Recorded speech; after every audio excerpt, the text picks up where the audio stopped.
Planète Émotif Talentueux est un podcast hebdomadaire qui s'adresse aux adultes concernés par le haut potentiel, le multipotentiel et l'hypersensibilité. À tous ceux qui vivent avec le sentiment de décalage et qui se posent mille et une questions. Vous découvrirez des clés pour vivre pleinement votre singularité de façon authentique par le biais d'entrevues avec des experts du haut potentiel et de l'hypersensibilité, des témoignages ainsi que des épisodes solo relatant de nombreux conseils dans le domaine.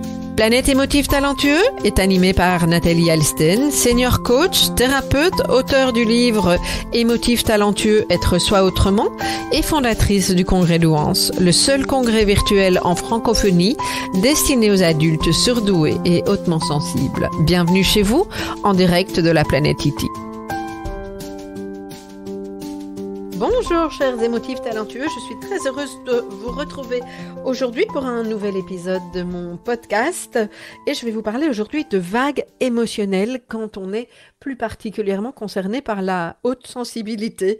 Je vais vous parler d'intensité, je vais partir d'un exemple personnel que j'ai partagé récemment sur les réseaux sociaux et j'ai eu énormément de retours et je me suis rendu compte combien c'était important aussi de pouvoir partager sa vulnérabilité parce que quelque part ça vous autorise vous aussi à vous rendre compte que vous n'êtes pas tout seul à vivre les choses et que, non, on n'est pas toujours au top de sa forme. Oui, même quand on a beaucoup travaillé sur soi, comme ça a été mon cas et comme c'est mon cas, on peut encore vivre des choses parfois compliquées. C'est la vie. Voilà, j'avais vraiment envie de vous transmettre ces aspects-là des choses et puis en même temps de vous équiper pour que quand ça vous arrive, si ça vous arrive, d'avoir des clés, si on peut dire, de vous autoriser, mais aussi de savoir quand vous avez face à vous quelqu'un qui est dans ce cas-là, qu'est-ce qu'il est de bon ton, je dirais, ou en tout cas adéquat à faire, à dire, à ne pas faire, à ne pas dire, parce que c'est pas toujours évident. Moi, je me suis rendu compte grâce au retour que j'ai eu de toute une série d'entre vous, de personnes dans ma communauté, je me suis rendu compte que même avec énormément de belles intentions, il y a certaines personnes qui sont venues à appuyer sur quelque chose qui était douloureux chez moi. Et donc, voilà, j'avais envie de vous parler ça aujourd'hui, un petit peu différent de ce que j'ai l'habitude de faire, mais en même temps, de super retours jusqu'à présent. Alors, je vous donne le contexte si vous ne le connaissez pas encore.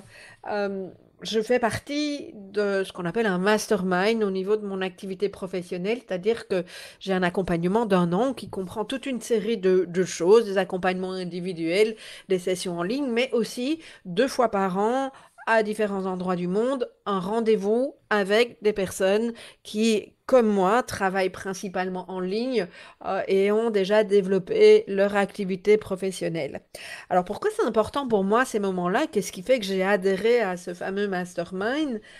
Parce que pour moi, il y a quelque chose d'excessivement inspirant dans ce genre de rencontres.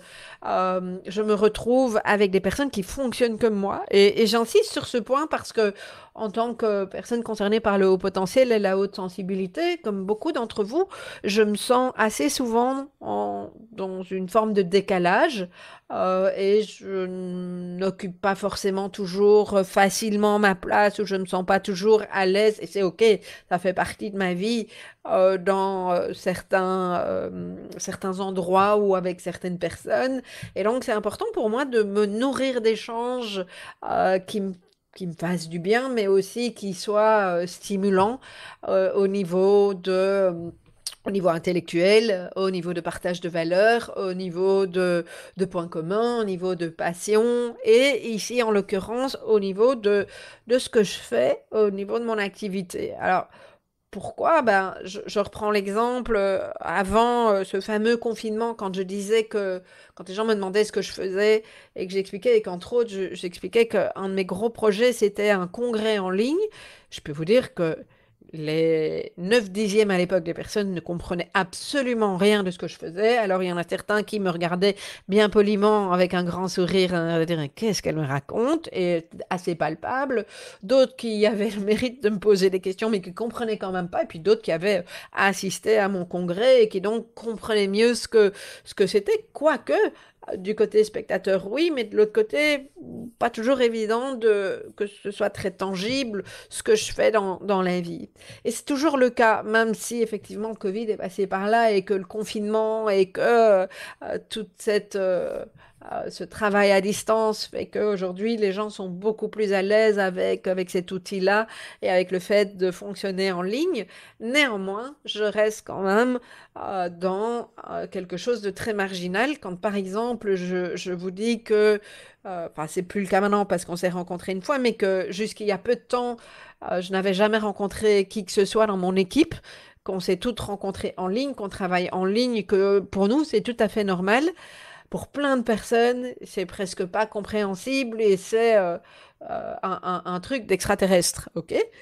Donc, moi, me retrouver avec des gens qui ont des habitudes communes aux miennes, à qui je n'ai pas besoin d'expliquer les choses, qui vivent des difficultés qui sont similaires aux miennes, hein, parce que moi, je trouve ça génial de travailler à la maison. C'est un choix, c'est un vrai choix de vie que j'ai fait avant tous ces confinements. Parce que c'est important pour moi, pour toute une série de raisons. Mais néanmoins, ça n'a pas que des avantages, hein. Quelque part, je peux me sentir assez coupée du monde, assez seule. Je vis seule, enfin, en tout cas pour le moment. C'est pas pour rien que j'ai emménagé dans un projet, dans une ferme où il y a quand même cette notion de communauté. Ok, donc on a chacun notre maison individuelle ou notre appartement, mais néanmoins, il y a quand même quelque chose qui va plus loin que dans un appartement, dans un immeuble à appartement. Il y a quelque chose de l'ordre de cette, effectivement, communauté, hein. Et donc tout ça pour vous dire que dans ces rendez-vous 2 fois par an, il y a pour moi pas mal d'attentes, oui, j'admets, hein. Alors on vous dirait dans le développement personnel, c'est pas bien d'avoir des attentes. Bah, je trouve juste que c'est intéressant de voir à quel moment on a des attentes, puisque les attentes, on les place à l'extérieur de soi. Ok, une attente, c'est quelque chose qu'on voudrait, qu'on attend, comme le mot le dit bien, et qu'on aimerait voir se réaliser, mais sur lequel on n'a pas forcément un levier où on n'a pas forcément le contrôle. Ah, ici, en l'occurrence, dans ce que je vais vous expliquer, je n'avais pas le contrôle du tout. Euh, et donc, euh, on dit souvent dans le développement personnel que c'est pas top d'avoir les attentes. Bah oui, sauf qu'on est des êtres humains et que on en a tous. Après, comment prendre la distance par rapport à ces attentes, ça, c'est une autre histoire. Mais donc, voilà, moi ces moments, c'est des moments de connexion, c'est des moments de ressourcement, c'est des moments de recul, c'est des moments d'intimité, c'est des moments d'échange, de bonnes pratiques, c'est des moments d'inspiration, c'est le fait d'être avec des gens comme moi, puis en plus, chaque fois dans des beaux endroits, dans des beaux lieux. En l'occurrence, ce que j'étais censée faire là, il y a quelques semaines, c'est partir au Portugal, au soleil. Le Portugal, c'est un pays que j'aime beaucoup. J'aime beaucoup l'énergie. Je trouve que c'est beau, il fait pas trop chaud. Enfin voilà.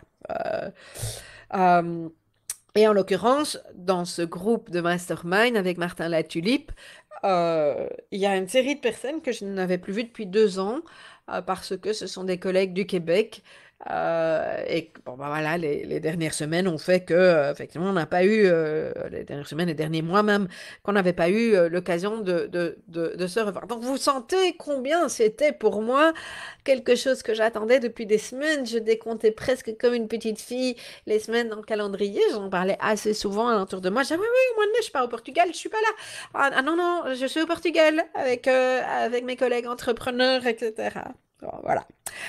Ce qui se passe, ce qui s'est passé, et c'est là où je veux en venir en termes d'intensité, c'est que euh, à peu près 10 jours, oui c'est ça, 10 jours avant que je ne parte au Portugal, j'étais avec toute une série de collègues, une partie d'entre eux, hein, à qui j'ai dit oui, oui, mais on se parle dans 10 jours, on aura l'occasion de se poser pour échanger.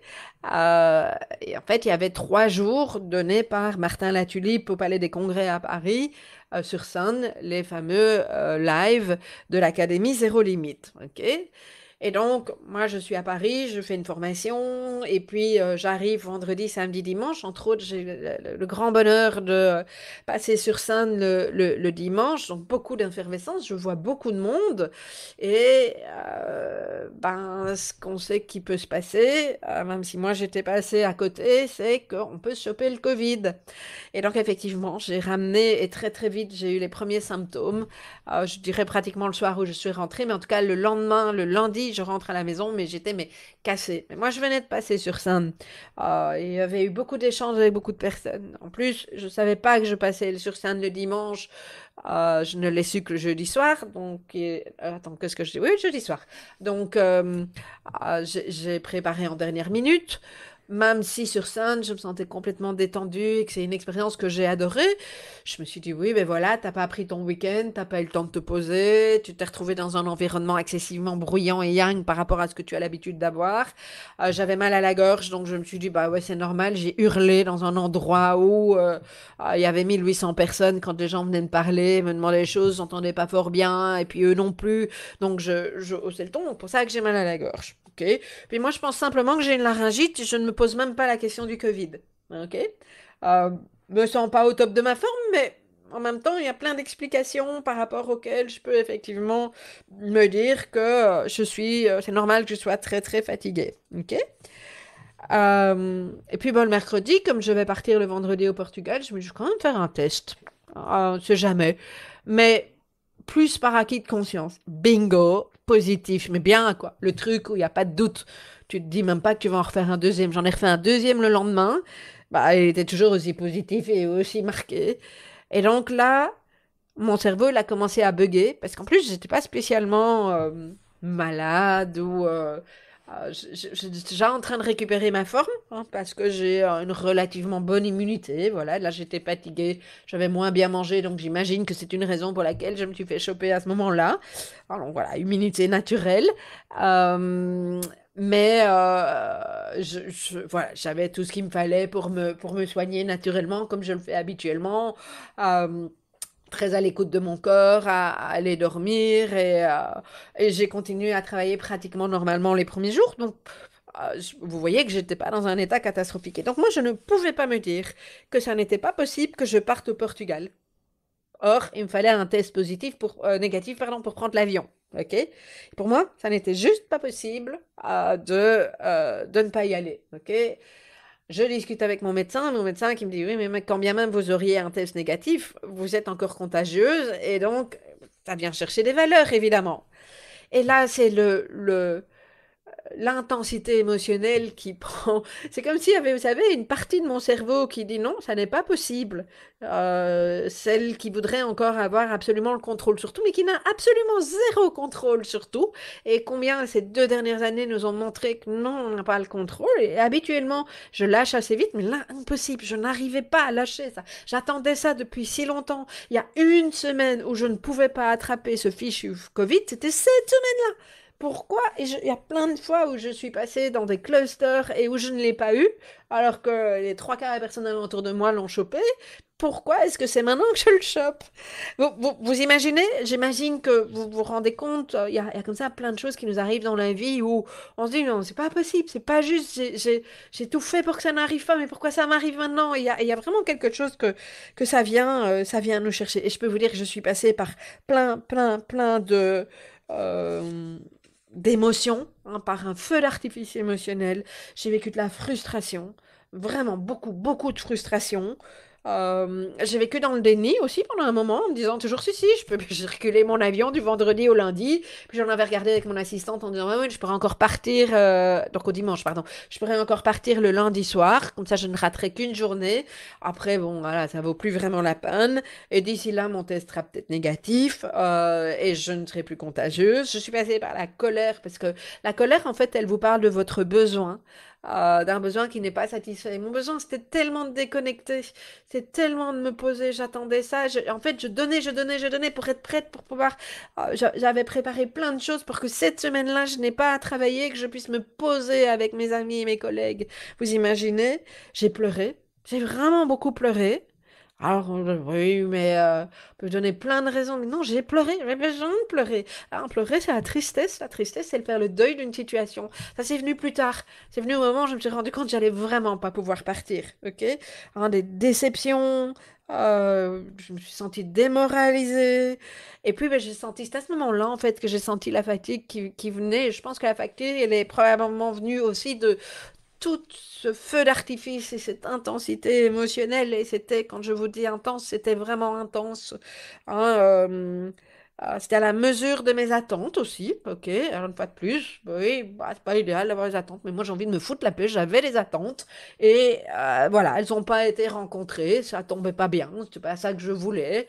J'ai pleuré, je me rappelle que ma maman m'appelle un jour pour me demander comment ça va, et puis je me mets à pleurer comme une gamine, quoi. Elle est tout à fait démunie parce que on peut dire que je suis quelqu'un qui a beaucoup de force. J'ai un mindset qui est assez solide. J'ai passé pas mal d'épreuves ces derniers mois, des choses parfois compliquées, et je suis passée à travers. Je vous dis pas que ça a toujours été facile, mais voilà. Et puis ce côté femme très forte que l'on voit. Et même si on voit chez moi la sensibilité, ben pouf, ça pouvait être assez surprenant pour certaines personnes. Et maman qui dit, ma petite chérie, elle ne m'appelle jamais comme ça. Mais qu'est-ce qui se passe? Moi, je suis vraiment désolée. Et en même temps, ce que j'ai envie de remettre en avant, c'est que aussi cette période de vulnérabilité, quand je me suis effondrée et que j'ai montré ça dans un premier temps à mes proches, c'est touchant parce que les personnes de l'autre côté qui ont l'habitude de voir la femme forte, sont là, et alors une bonne partie en tout cas. Et en tout cas, moi, je me suis sentie accueillie dans ma vulnérabilité, et dans ma douleur, parce qu'on pouvait vraiment parler de douleur.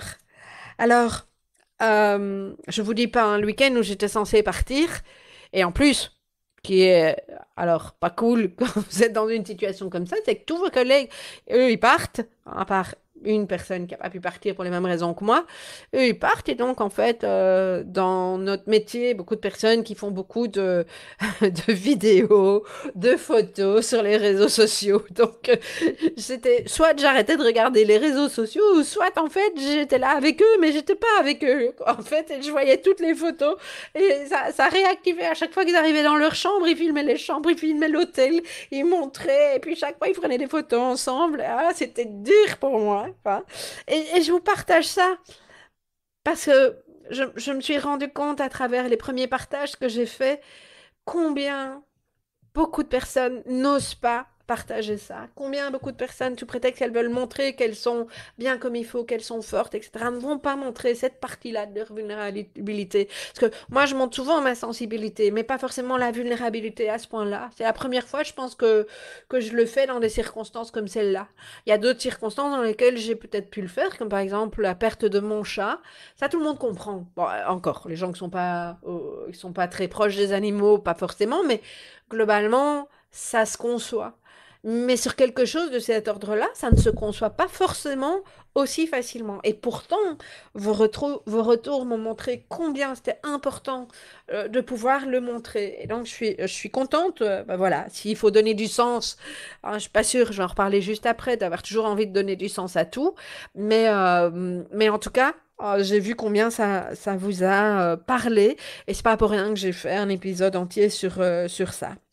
Alors, quand je me suis effondrée là-dedans, quand j'ai vraiment vécu quelque chose de souffrant, et c'était souffrant, euh, et je sais que certaines personnes, enfin, c'est jamais qu'un voyage, hein, on va en reparler aussi. Non, moi, pour moi, c'était souffrant.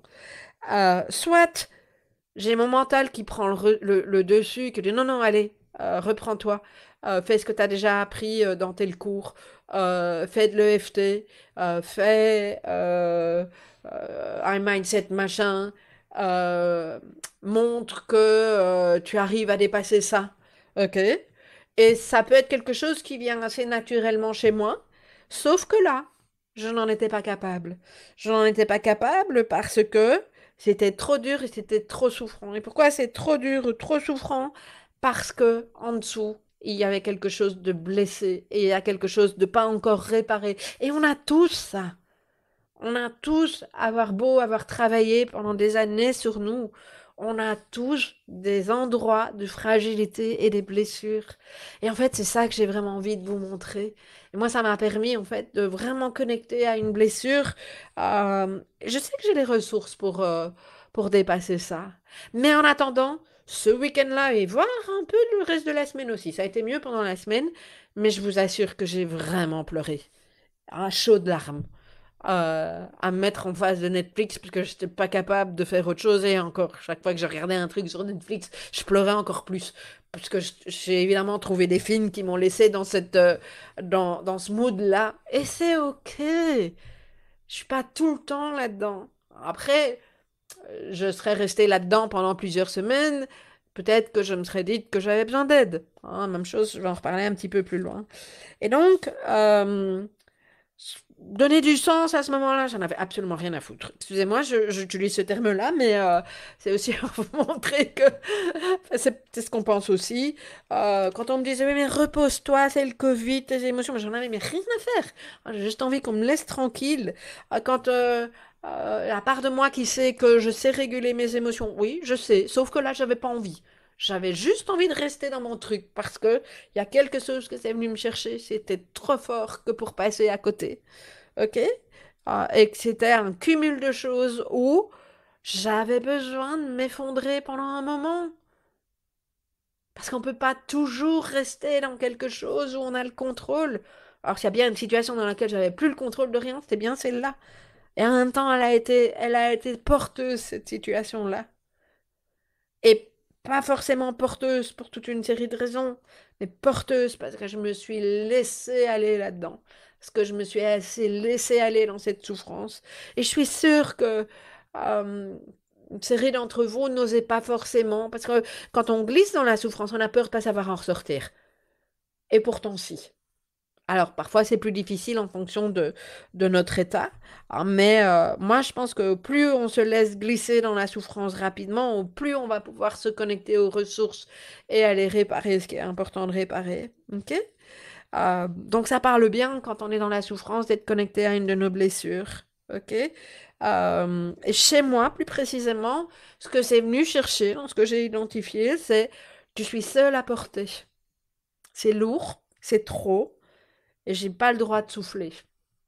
Et en fait, ça, j'ai même de l'émotion en vous en parlant, mais ça représente assez bien les derniers mois de ce que j'ai vécu où j'ai porté énormément. Voilà, c'est comme ça, c'est la vie. C'est ça aussi la vie.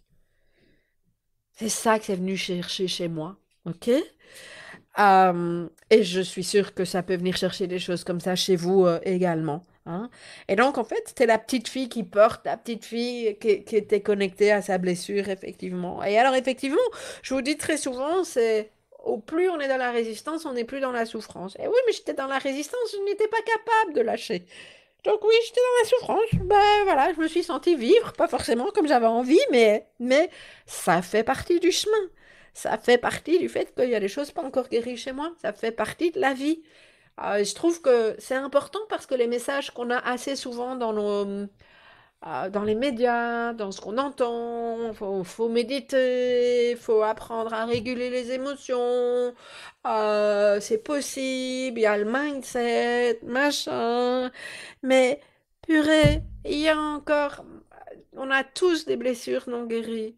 On a tous le droit à un moment donné de craquer. Ça fait partie de la vie. C'est comme si la souffrance n'était pas autorisée. Et je l'ai entendu d'ailleurs dans les personnes qui sont revenues vers moi, hein, qui ont du mal à supporter la souffrance chez l'autre aussi. Je vais vous en reparler un petit peu plus après également, quoi. Ok? Donc c'est normal qu'on souffre. Et donc, une fois de plus, je fais le petit récapitulatif en développement personnel. Qu'est-ce qu'on va entendre? C'est pas comme ça qu'on vous le dit, mais quelque chose de l'ordre, mais raisonne-toi. Montrer que c'est ok, que tu vas pouvoir dépasser, que ça va le faire. Oui, ça va le faire un jour, mais là, pour le moment, ça le fait pas. Ok? C'est ce qui m'a permis de poster, effectivement, de montrer cette vulnérabilité, hein, comme je l'ai dit au début de cet épisode, combien, effectivement, j'ai eu des personnes qui ont réagi en me disant juste merci. Et ça m'a mais profondément touchée de voir combien, et je pense que c'est une des publications qui a eu le plus de retours, et plus de retours dans ce sens-là en disant, mais combien tu me fais du bien, pas parce que je suis mal avec vous, mais parce que je m'autorise à vous montrer aussi que oui, ça arrive. Et que non, on n'a pas dépassé tous les trucs et que même si je suis coach et psychothérapeute et que j'ai fait 25 ans de thérapie, non, je n'ai pas encore tout dépassé. Par contre, tout le travail que j'ai fait va me permettre de me connecter à mes ressources, me permet de vous en parler sans m'effondrer, sans me cacher, me permet de transmettre, me permet de remonter la pente à mon rythme et d'observer ce qui se passe et de pouvoir aller chercher et creuser ce qui se passe dans ces blessures et d'en prendre soin. Ça, c'est ce que tout le travail me permet de faire. OK? Et donc, ce que je pense important, si vous êtes connecté parfois à cette souffrance, bien sûr que vous êtes connecté, mais alors, la question c'est, est-ce que c'est tellement régulier que ça vous submerge et que vous ne vous débrouillez plus tout seul et que vous n'avez pas encore les ressources? Alors ça vaut la peine de vous faire aider. Hein, moi, je l'ai fait pendant un nombre d'années. Hein, j'ai fait 25 ans de thérapie. Je le dis souvent pour ça aussi, pour exactement les mêmes raisons. Et ça ne veut pas dire que parce que je ne suis plus en thérapie aujourd'hui, que d'abord, il n'y a rien qui me dit que dans quelques semaines, je ne me dis pas que je ne vais pas aller travailler précisément ce point-là avec ma thérapeute. Je n'en sais rien. Pour le moment, je n'en ressens pas le besoin, mais ça se pourrait. Et c'est pas parce que j'ai fait le choix de ne plus y aller que je n'ai plus besoin d'y aller. C'est juste que moi, aujourd'hui, j'ai le sentiment que j'ai suffisamment de ressources que pour aller puiser dans ces ressources pour continuer mon chemin sans être en permanence dans la souffrance. Mais de temps en temps, de pouvoir l'être et de me laisser traverser par cette souffrance, même si je ne me suis pas laissé traverser en une heure, comme beaucoup de personnes imaginent que ça devrait être le cas. Ça m'a pris plusieurs jours et c'est OK. OK? Là, ça n'est plus souffrant du tout. Ouais, du tout. Un peu quand même, hein, quand je repense à ce voyage, ils sont tous rentrés maintenant. J'ai encore un pincement au cœur et je pense que je vais encore l'avoir pendant un moment. Mais voilà, c'est comme ça, c'est la vie aussi. Donc, c'est vraiment ça en fait. Hein. Si vous êtes trop souvent, trop longtemps submergé et que vous replongez régulièrement, je vous invite vraiment à faire un travail thérapeutique sur ça pour aller réparer toutes ces blessures, une partie de vos blessures, d'aller à la rencontre de l'enfant, parce que très souvent les blessures les plus profondes viennent de l'enfance. Qu'est-ce qui s'est passé pour cet enfant-là? Comment on peut réparer? Comment on peut l'écouter? Comment on peut euh, entendre ce que cet enfant-là a à dire qui n'a peut-être jamais été entendu? Hein, ça fait aussi partie de tout ce que j'ai fait comme chemin. Et puis ben, peut-être que si j'ai les ressources nécessaires, je peux continuer mon chemin seul sans aller chercher à l'extérieur parce que je fais confiance à mes ressources. Ça, c'est vous qui voyez vraiment, quoi. Alors, ce que j'avais envie de partager ici, c'est aussi parce que ça, je l'ai déjà dit, peut-être pas autant en détail sur les réseaux sociaux. Hein, et puis là, en vous en parlant, je parle de l'histoire d'une autre façon, avec émotionnellement probablement un autre impact. Mais par contre, ce que je n'ai pas encore fait à l'heure où j'enregistre cet épisode, c'est vous parler des retours qui m'ont été faits et ce que ça a induit chez moi. Et ça, j'ai trouvé ça très intéressant parce que ça m'a permis d'aller un petit peu plus loin dans ce que je traversais, mais ça m'a également permis de me rendre compte que je n'ai peut-être pas toujours eu la réponse appropriée face à des personnes qui vivent de la souffrance. Et j'avais envie de vous parler de ces étapes-là.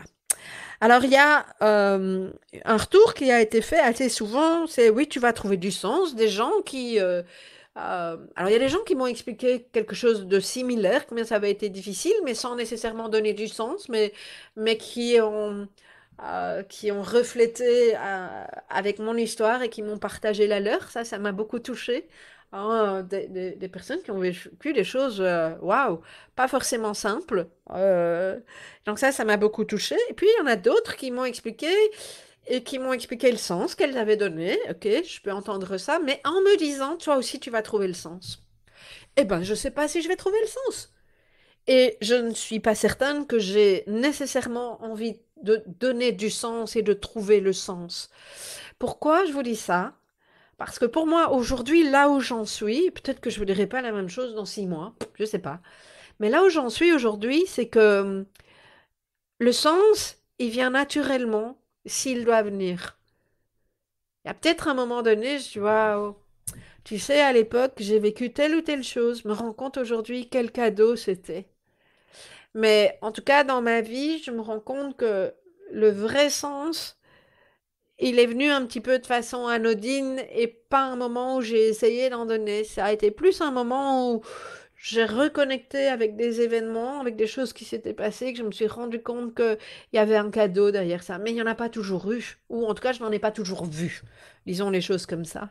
Et je trouve que c'est important parce que donner du sens tout de suite, pour moi, c'est comme si on vous laisse raisonner, c'est de l'ordre du mental. Et ça, pour moi, c'est pas quelque chose d'adéquat. En tout cas, moi, aujourd'hui, je n'adhère plus à ça. Et je l'ai fait plein de fois avant, hein, donc entendons-nous bien. Mais exactement pour les raisons que je viens de vous donner juste avant. C'est lâche-moi, j'ai pas besoin de donner du sens. Je suis en train de vivre un truc. Je suis en train de connecter à mes blessures. Ok, laisse-moi pédaler avec l'histoire. Ok.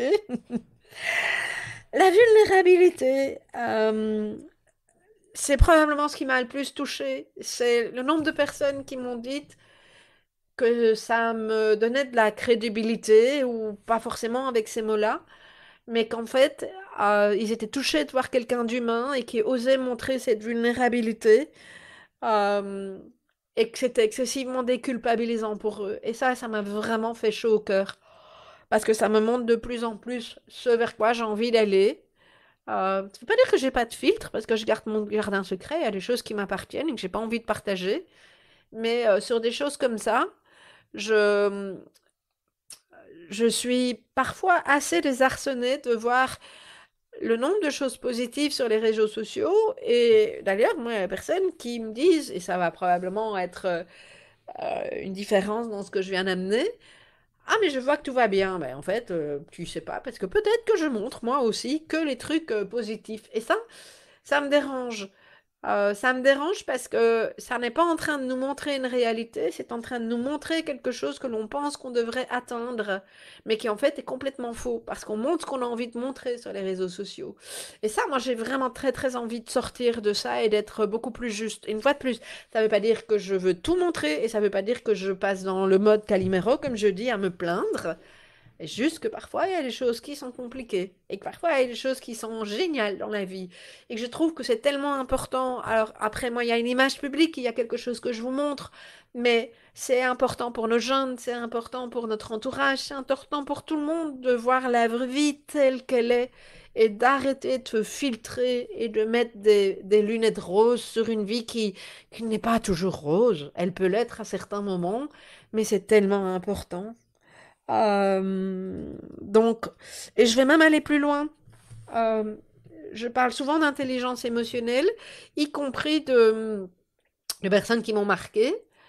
Euh, j'ai remarqué quand je travaillais encore dans l'entreprise, en entreprise sur l'intelligence émotionnelle, combien il y avait des personnes des entreprises avec lesquelles je travaillais qui me disaient que ce qui les avait les plus touchés et envie d'adhérer au leadership et de suivre quelqu'un, c'est la capacité de cette personne de pouvoir exprimer sa vulnérabilité aussi. Je me rappelle d'une situation plus particulière, d'une entreprise qui était en train de fusionner et où on savait qu'il y aurait des départs. Euh, c'est assez compliqué à vivre pour une série de personnes. Et j'ai trouvé vraiment fabuleux un des managers qui a exprimé ses craintes lui aussi, mais qui a aussi exprimé en quoi il avait foi et ce qu'il pensait qu'on pouvait faire ensemble. Et il y avait un vrai leadership chez lui, mais qui s'est également transmis à travers ses propres peurs, qu'il n'a pas eu peur euh, enfin, il a peut-être eu peur, mais en tout cas, il a joué le jeu de les partager. Et j'avais rarement vu une équipe qui était aussi soudée et en confiance. Et ce qui vient de se passer là m'a rappelé cet événement-là et la force, l'incroyable force de la vulnérabilité. Une fois de plus, la vulnérabilité ne veut pas dire je suis Calimero qui se plaint à longueur de journée, qui dit que la vie n'est pas facile. Voilà. Hein, j'ai partagé, je n'ai pas forcément donné de contenu parce qu'il y a une partie du contenu qui est privé et qui m'appartient. avoir vécu des choses complexes ces derniers mois et c'est pas fini. Voilà, je pense que je risque encore de passer par des étapes qui vont pas être simples. En tout cas, j'ai vécu des parties de ma vie beaucoup plus sereines. Mais c'est la vie. Et ça ne veut pas dire pour ça que tout doit être transparent. Il y a des choses qui m'appartiennent, qui appartiennent à mon intimité, à l'intimité de ma famille, puis il y a des choses que je veux bien partager. Donc voilà, j'espère que je suis claire à ce niveau-là parce que c'est bon de montrer les choses, mais pas forcément de tout dire. Et c'est peut-être là où il y a le curseur à mettre. Dans les retours que j'ai eus également, c'est ah, mais regarde, voilà, moi, quand ça m'est arrivé, j'ai fait ça et je t'envoie la vidéo de telle personne et une méthode qui est super. Si vous savez combien j'en ai déjà des méthodes. Et juste que j'avais même pas envie de me connecter à une méthode. Si un petit peu de FT quand j'étais vraiment souffrant. Et encore, je pense que j'avais besoin de sentir, de ressentir. Et cette souffrance, elle m'a fait sentir. Ça, je peux vous dire que ça, c'était bien là, quoi. J'avais pas envie.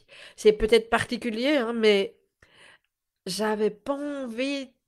J'avais besoin de me laisser traverser, de laisser le temps au processus naturel de traverser ça. Je pouvais être en souffrance, mais j'étais pas en manque de ressources. Et donc, c'est assez intéressant de voir combien certaines personnes sont elles-mêmes dans le côté sauveur. Alors, je n'ai pas discuté ou échangé, j'avais juste pas envie avec une série de personnes qui m'ont renvoyé ça, même si j'entends bien l'intention positive et je les remercie pour cette intention, mais ça n'était pas mon besoin. Et personne ne m'a demandé, tiens, est-ce que ça te dirait que je te parle d'une méthode? C'était pas ça dont j'avais envie. Et donc, voilà, j'ai reçu et c'est là, hein, et c'est OK. Mais une fois de plus, je trouve que c'est important aussi d'être conscient de ce qui se passe et de voir aussi quand vous allez pour aider l'autre et que vous venez avec plein de solutions. Et Dieu sait que j'ai été là-dedans longtemps, hein, donc je ne jette la pierre à personne. Mais de quelle souffrance vous avez peur? Est-ce que vous avez peur que l'autre s'effondre? Est-ce que ça vous appartient? Est-ce que vous avez peur que sa souffrance fait écho sur votre souffrance? J'ai trouvé ça vraiment très très intéressant en tout cas. Mais demander, est-ce que tu as besoin d'aide? Est-ce qu'il te faut quelque chose? Moi, si vous m'aviez posé la question, j'aurais juste répondu non. J'ai besoin de me laisser traverser par ce qui est en train de se passer. Il n'y a pas besoin de nouvelles techniques. J'en ai déjà fait 50 000, donc voilà. Il n'y a pas besoin d'écouter une vidéo, un podcast. C'est dans la tête. J'avais besoin de rester connecté au corps. OK? Et donc, oui, ça parle des sauveurs. Il y a aussi des personnes qui m'ont envoyé en privé parce qu'elles ont moyen de le faire, des messages en me disant est-ce que tu veux que je passe, est-ce que tu veux qu'on s'appelle, ou des personnes qui m'ont appelé directement, ça va pas. Et en fait, j'avais besoin de rester seule avec mon truc. Et une fois de plus, j'entends bien la bonne volonté, l'intention, hein, qu'on soit clair, mais euh, je pense que j'avais juste besoin d'être entendue et écoutée et d'entendre quelque chose du style je comprends combien c'est compliqué pour toi, j'entends ta frustration et oh, qu'est-ce que je peux comprendre ta déception par rapport à ce voyage dont tu me parlais depuis un moment. Je t'embrasse très fort. Fais-moi signe si tu as besoin, éventuellement. Ça, c'était juste OK. Parce que certaines personnes l'ont fait. Je me suis sentie entendue, je me suis sentie écoutée. Et je savais que je pouvais aller chercher de l'aide si j'en avais besoin. OK? Euh, Alors, le truc, moi, mais qui m'a agacée dans les exemples, oh, mais c'est qu'un travail. Alors, pour moi, c'était plus que ça, hein, je l'ai expliqué avant, c'est pas du travail. C'était vraiment un moment que j'avais envie de vivre. C'est un voyage, il y en aura d'autres. Portugal va pas s'envoler. Tu auras l'occasion de faire d'autres masterminds. Et en fait, j'ai envie de vous donner un exemple, faire une petite métaphore. Admettons que vous soyez invité à un mariage. On sait tous qu'un mariage, en principe, l'idée, en tout cas de base, c'est pas que, en tout cas avec le même couple, qu'il y en ait 50 000, puisqu'on se marie, enfin, en tout cas pour certains, pour la vie. Un mariage qui a lieu à un endroit précis, dans un endroit merveilleux, avec toute une série de personnes, à une date bien précise, forcément, parce qu'il y a la date du mariage. Admettons que je loupe ce mariage, ou vous loupez ce mariage, pour la question de Covid aussi, pour les mêmes raisons. Est-ce que ça vous viendrait à l'idée de dire à quelqu'un, c'est pas grave, tu iras à d'autres mariages. C'est pas grave, tu pourras aller dans cette salle de réception-là à un autre moment. Parce qu'en fait, c'était ce moment-là qui était attendu avec ce couple de mariés-là, avec ces invités-là, à ce moment-là. Et c'est le fait que tout le monde était réuni euh, qui avait d'importance, et c'est la célébration alentour de l'union de deux personnes. Hein, c'est un exemple, c'est une métaphore pour pouvoir expliquer ce qui s'est passé pour moi au niveau du Portugal. Et donc, non, il n'y aura pas d'autres choses exactement comme ça. Bien sûr que j'aurai l'occasion de vivre plein d'autres belles choses dans ma vie, d'autres masterminds. Évidemment que j'aurai l'occasion. Mais ce dont j'avais besoin, c'est de faire le deuil de ce moment-là, parce que je ne vais pas pouvoir participer à ce moment-là, dans des circonstances-là, à cet endroit-là, comme à un mariage par exemple. Et donc, ça m'a tapé sur le système quand les gens venaient me dire ça en disant, mais purée, est-ce que tu peux juste entendre que moi j'avais envie d'être là à ce moment-là? Et c'est pas la petite fille gâtée qui fait ça, parce que oui, ça aussi, hein, on peut se dire, il y a plus grave, j'ai entendu ça, mais c'est pas grave, hein, comme je vous l'ai dit, mais il y a des choses bien plus graves, bien sûr. Bien sûr qu'il y a des choses bien plus graves. Et bien sûr que le monde est parcouru de choses dramatiques. Mais n'empêche que ça veut dire quoi alors? Que je peux plus pleurer pour rien? Parce qu'il y a chaque fois, il y a partout dans le monde des gens qui vivent des choses beaucoup plus complexes que moi? Et ça, c'est pas juste. Ok? Peut-être que il va m'arriver quelque chose dans quelques jours qui va me montrer que finalement ça, c'était rien du tout par rapport à ce que je vis, à ce que je vais vivre. Mais néanmoins, dans le moment, c'était important pour moi, comme ça l'est pour vous. Voilà, j'avais envie de vous partager ces éléments-là parce que je trouve qu'on n'en parle pas beaucoup, c'est ce que vous m'avez reflété. Et donc, si je fais un résumé de cet épisode, si l'intensité est là, ben, probablement qu'elle peut être due à plusieurs choses, hein, puisqu'on sait qu'en tant que personne hautement sensible, l'intensité, ça fait partie de nous, ok? Par contre, si l'intensité est telle que la souffrance nous montre que on n'arrive pas à sortir du truc et qu'on a besoin de prendre soin de nos blessures, hein, si j'ai pas les ressources, soit j'ai les ressources, et peut-être que je les ai, mais que je n'y ai pas accès de manière momentanée parce que c'est trop, ok? Alors c'est important de me faire aider. Ou soit je me sens tout à fait capable de traverser ça, je sais juste pas combien de temps ça va prendre, mais ça fait partie de la vie, c'est un mouvement de vie, c'est une contraction et j'y vais. Mais même chose, je suis vigilante à voir, ok, est-ce que j'arrive à en sortir ou est-ce que je m'enfonce? Est-ce que j'ai besoin d'aller chercher de l'aide pour comprendre ce qui est en train de se jouer, pour réparer potentiellement certaines blessures? Ok? Euh, Ça veut dire aussi que je me suis rendu compte, ce que je vous disais un peu plus tôt, que parfois j'ai probablement tenté de raisonner les personnes. Je sais que je le fais moins aujourd'hui, mais je l'ai fait beaucoup par le passé. Sans les écouter dans leurs les difficultés émotionnelles. Et on ne peut pas donner une réponse mentale à une difficulté émotionnelle.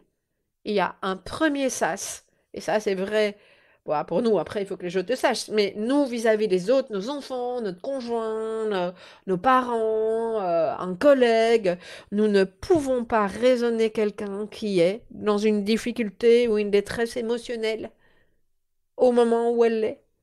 On peut en reparler après, sur les prises de conscience, etc. Mais dans le moment, on ne peut pas donner une réponse mentale à une difficulté émotionnelle. Et je répète cet aspect-là.